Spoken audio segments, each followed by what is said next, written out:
Salut, c'est JF, c'est l'heure de la petite minute science. Aujourd'hui, on parle de santé et de conservation. J'ai parlé dans une de mes capsules du pH nécessaire à la conservation des trucs comme par exemple la sauce piquante à température pièce. Je n'ai pas mentionné par contre quelles bactéries on peut essayer de vouloir combattre à ce pH-là. Puis tout le monde ici, si vous avez déjà fait des conserves, vous avez sûrement entendu parler de botulisme. Euh, c'est une bactérie qui s'appelle Clostridium botulinum, qui est responsable du botulisme, une maladie super grave qui arrive vraiment pas souvent, environ 20 fois par année au Canada, mais qui a des conséquences extrêmement graves sur les personnes qui consomment des produits qui contiennent la toxine produite par la bactérie.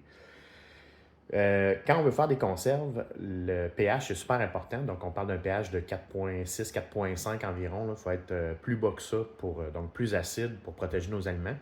Mais si, par exemple, on veut conserver des légumes dans l'eau salée, de la viande, même la fameuse sauce à spaghetti que plusieurs personnes stérilisent au four, ça ne fonctionne pas. Pour faire ces conserves-là, ça prend absolument un autoclave qui est capable de monter la température à 120-121 degrés Celsius.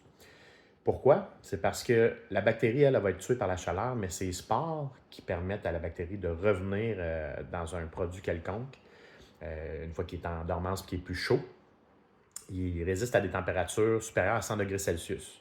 Donc, si on conserve quelque chose dans un pot maçon qui n'a pas été bien stérilisé, qui n'est pas assez acide, cette bactérie-là se développe en absence d'air, donc en anaérobie, puis dans un milieu non acide. Donc, si ces conditions-là sont réunies, ben, la bactérie peut se développer.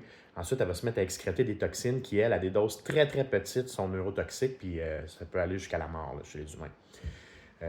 C'est un peu la même raison aussi pourquoi on ne donne pas du miel à des jeunes enfants, puisque la bactérie du botulisme est souvent présente dans le miel, puis elle va se développer dans le tube digestif immature des enfants. Donc, on amène ça plus tard dans la vie pour éviter qu'il y ait des cas de botulisme. Pour les gens qui font des huiles avec, par exemple, de l'ail dedans, des aliments non acides, le risque est là aussi. C'est pour ça que c'est super important de les garder au frigo. Parce que si on place des aliments non acides dans de l'huile, donc en absence d'air, le botulisme peut se développer. Donc, je sais que particulièrement pour la sauce à spag, il y en a plein qui la font au four, puis c'est un petit peu controversé.